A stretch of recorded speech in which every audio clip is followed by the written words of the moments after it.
ಶಿಕ್ಷಣ ಸಚಿವರು ನೋಡಲೇಬೇಕಾಗಿರುವಂತಹ ಸ್ಟೋರಿ. ಕೇವಲ ಶಿಕ್ಷಣ ಸಚಿವರು ಮಾತ್ರ ಅಲ್ಲ, ಶಿಕ್ಷಣ ಅಧಿಕಾರಿಗಳು ತಮ್ಮ ಕಾರ್ಯವ್ಯಾಪ್ತಿಯಲ್ಲಿ ನೂರಾರು ಶಿಕ್ಷಣ ಸಂಸ್ಥೆಗಳು ಬರ್ತವೆ. ಆ ಶಿಕ್ಷಣ ಸಂಸ್ಥೆಗಳು ಮಕ್ಕಳನ್ನ ಹೆಂಗ್ ನಡೆಸ್ಕೊಳ್ತಾ ಇದ್ದಾರೆ ಅನ್ನೋದಕ್ಕೆ ಒಂದು ಎಕ್ಸಾಂಪಲ್. ಎಲ್ಲಾ ಶಾಲಾ ಶಿಕ್ಷಣ ಸಂಸ್ಥೆಗಳ ಅಲ್ಲ, ಕೆಲವರು ಮಾತ್ರ ನಡೆಸಿಕೊಳ್ಳಬಾರದ ರೀತಿಯಲ್ಲಿ ಮಕ್ಕಳನ್ನ ನಡೆಸ್ಕೊಳ್ತಾ ಇದ್ದಾರೆ.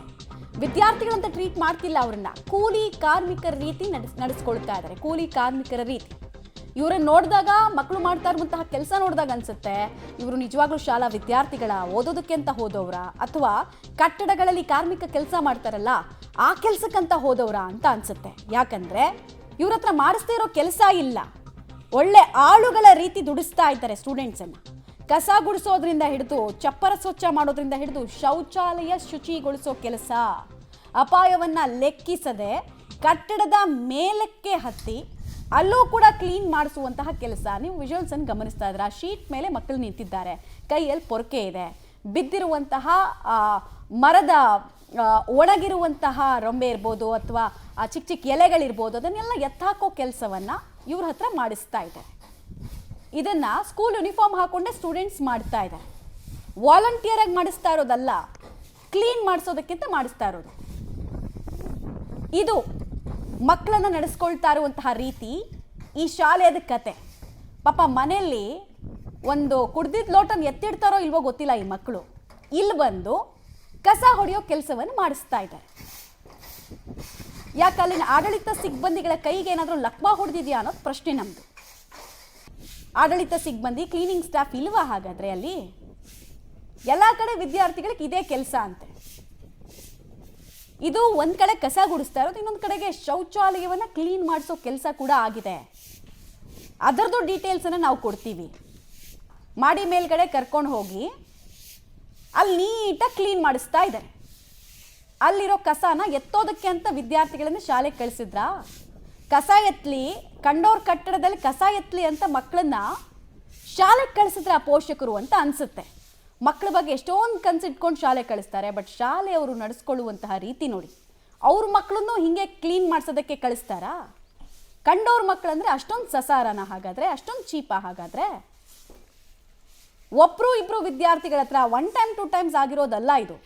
ವಿದ್ಯಾರ್ಥಿಗಳನ್ನ ನೋಡಿ, ಇದು ಎಷ್ಟು ಅಪಾಯದ ಕೆಲಸ ಅಂತ ನೋಡಿ. ಒಂಚೂರು ಆಯ ತಪ್ಪಿದ್ರು ಆ ತೆಂಗಿನ ಗರಿಯನ್ನು ತೆಗಿಯೋಕೆ ಹೋದವನು ಬಿದ್ರೆ ಏನು ಕತೆ?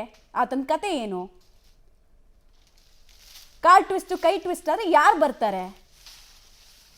ಒಂಚೂರು ಮಕ್ಕಳ ಬಗ್ಗೆ ಕನಿಕರ ಇಲ್ಲದವರು ಮಾಡಿಸ್ತಾ ಇರೋ ಕೆಲಸ. ಕೆಲವನ್ನ ಬ್ಲರ್ ಮಾಡಿ ತೋರಿಸ್ತಾ ಇದ್ದೀವಿ, ಯಾಕಂದ್ರೆ ಇದನ್ನ ನೋಡಿದಾಗ ಆ ಪೋಷಕರಿಗೆ ಎಷ್ಟು ಹಿಂಸೆ ಆಗ್ಬೋದು. ಗಲೀಜ್ ಕ್ಲೀನ್ ಮಾಡಿಸೋ ಕೆಲಸ ಮಾಡಿಸ್ತಾ ಇದ್ದಾರೆ. ಮಣ್ಣು ಹೊರೋ ಕೆಲಸದಿಂದ ಹಿಡಿದು ಗಲೀಜ್ ಕ್ಲೀನ್ ಮಾಡೋ ಕೆಲಸದ ತನಕ ಚಿಕ್ಕ ಚಿಕ್ಕ ಮಕ್ಕಳ ಹತ್ರ ಗುಂಪು ಗುಂಪಾಗಿ ಫ್ರೀ ಲೇಬರ್ ಕೆಲಸ, ಫ್ರೀಯ ಕಾರ್ಮಿಕರು, ಪುಕ್ಸಟ್ಟೆ ಕಾರ್ಮಿಕರು ಸಿಕ್ಕಿದ್ದಾರೆ ಅನ್ನೋದು ಮನಸ್ಥಿತಿ ಅನ್ಸುತ್ತೆ ಶಾಲೆಗೆ.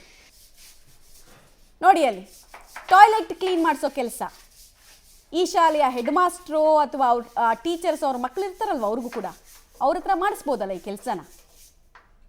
ಅದೆಲ್ಲ ಆಗತ್ತಾ? ಯೋಚನೆನೂ ಮಾಡಲ್ಲ ಅವರು. ಯಾರ ಹತ್ರ ಮಾಡಿಸ್ತಾರೆ? ವಿದ್ಯೆಯನ್ನು ಆಸಕ್ತಿಯಿಂದ ಕಲಿಯೋದಕ್ಕೆ ಬಂದವ್ರ ಹತ್ರ ಅವ್ರ ಪರಿಸ್ಥಿತಿಯ ಡಿಸ್ಅಡ್ವಾಂಟೇಜನ್ನು ತಗೊಂಡು ಮಾಡಿಸ್ತಾ ಇದ್ದಾರೆ. ಮೇಡಮ್, ಇದು ವೀರಭದ್ರ ಶಾಲೆ ಅಂತೇಳಿ ದೊಡ್ಡಗುಬ್ಬಿಯಲ್ಲಿರುವಂಥದ್ದು, KR ಪುರಂ ಭಾಗಕ್ಕೆ ಬರುತ್ತೆ. ಇದು ಬಂದು ಸರ್ಕಾರಿ ಅನುದಾನಿತ ಶಾಲೆ. ಈ ಶಾಲೆಯಲ್ಲಿ ಮಕ್ಕಳಿಂದ ಪ್ರತಿಯೊಂದು ಕೆಲಸನೂ ಕೂಲಿ ಕಾರ್ಮಿಕರಿಗಿಂತ ಹೆಚ್ಚಾಗಿ ಬಳಸ್ಕೊಂತಾರೆ. ಪ್ರತಿಯೊಂದನ್ನು ಸಹ ಮಕ್ಕಳ ಕಡೆಯಿಂದನೇ ಮಾಡಿಸ್ಕೊತಾ ಇದ್ದಾರೆ. ಜೊತೆಗೆ ಶಿಕ್ಷಕರನ್ನು ಸಹ ಅವರ ಮನ ಬಂದಂತೆ ಆಡಳಿತ ಮಂಡಳಿ ಏನಿದೆಯೋ ಉಪಯೋಗ ಮಾಡ್ಕೊತಾರೆ. ಶಿಕ್ಷಕರು ಬರೋ ಸಂಬಳದಲ್ಲಿ ಮ್ಯಾನೇಜ್ಮೆಂಟ್ಗೆ ಅಂದರೆ ಆಡಳಿತ ಮಂಡಳಿಗೆ ಇಷ್ಟು ಕೊಡಬೇಕು ಅಂತ ಹೇಳಿ ಫಿಕ್ಸ್ ಮಾಡಿದ್ದಾರೆ. ಪ್ರತಿ ತಿಂಗಳು ಸಹ ಅವ್ರು ಕೊಡಬೇಕು.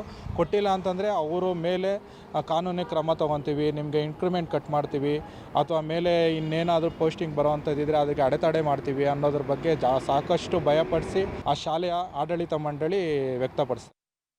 ಡೀಟೇಲ್ಸ್ ಕೊಡ್ತಾರೆ ಲೋಕೇಶ್. ನಿಜವಾಗ್ಲೂ ಡಿಸ್ಟರ್ಬಿಂಗ್ ವಿಜುವಲ್ಸ್ ಅನ್ನು ನಾವು ಗಮನಿಸ್ತಾ ಇದ್ವಿ.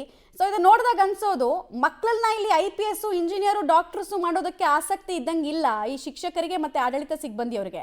ಅವ್ರನ್ನ ಒಟ್ಟನೊಂದು ಕಟ್ಟಡ ಕಾರ್ಮಿಕರನ್ನ ತಯಾರು ಮಾಡ್ದಂಗೆ ಕಾಣಿಸ್ತಾ ಇದೆ. ಬೆಳೆಸ್ತಾ ಇರೋದಾ ಕಟ್ಟಡ ಕಾರ್ಮಿಕರಾಗಿ ನೀವು ಅಂತ ಹೇಳಿ ಬೆಳೆಸ್ತಾ ಇರೋದಾ? ಇದು ಶಿಕ್ಷಣಾಧಿಕಾರಿಗಳ ಗಮನಕ್ಕೆ ಈ ವಿಚಾರ ಬಂದಿದೆಯಾ?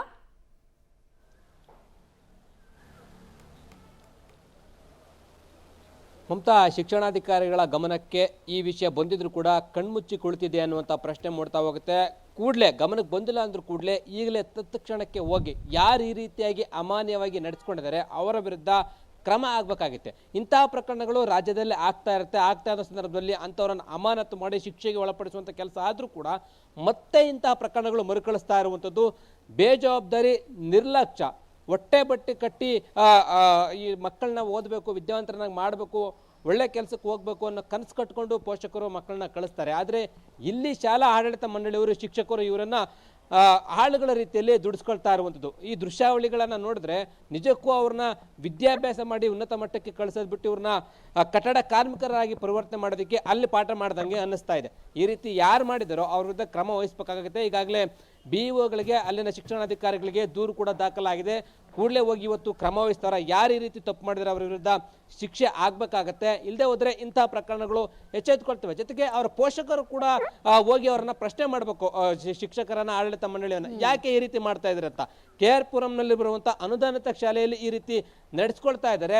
ಈ ರೀತಿ ನಡೆಸ್ಕೊಂಡಿರೋದನ್ನ ಖಂಡಿಸಿ ಅಲ್ಲಿನ ಪೋಷಕರು ಕೂಡ ಅಸಮಾಧಾನವನ್ನು ಹೊರ ಹಾಕ್ತಾ ಇದ್ರು. ಈಗ ಕಂಪ್ಲೇಂಟ್ ಆಗಿರೋ ಹಿನ್ನೆಲೆಯಲ್ಲಿ ಸ್ಥಳಕ್ಕೆ ಇವತ್ತು ಹೋಗಿ ಕ್ರಮ ವಹಿಸ್ತಾರ ಇಲ್ವಾ, ಅಧಿಕಾರಿಗಳು ಕೂಡ ಕಣ್ಮುಚ್ಚಿ ಕುಳಿತಾರ ಅನ್ನೋದನ್ನ ಕಾದು ನೋಡಬೇಕಾಗಿದೆ. ಮಮತಾ, ಲೋಕೇಶ್ ಹಾಗೆ ಸಂಪರ್ಕದಲ್ಲಿರಿ. ಇದು KR ಪುರಂನ ವೀರಭದ್ರಸ್ವಾಮಿ ಪ್ರೌಢಶಾಲೆಯಲ್ಲಿ ಆಗ್ತಾ ಇರುವಂತಹ ಅನಾಚಾರ, ಕ್ಲೀನಿಂಗ್ ಸ್ಟಾಫ್ ಮಾಡಬೇಕಾದಂತಹ ಕೆಲಸವನ್ನ ಮಕ್ಕಳ ಕೈಯಲ್ಲಿ ಬಿಟ್ಟಿಯಾಗಿ ದುಡಿಸ್ಕೊಳ್ತಾ ಇದ್ದಾರೆ. ಅಲ್ಲಿಗೆ ಆ ದುಡ್ಡು ಕೂಡ ಉಳಿತು. ಆ ದುಡ್ಡು ಅವ್ರ ಹೊಟ್ಟೆಗೆ, ಅವ್ರ ಎದೆ ಮೇಲೆ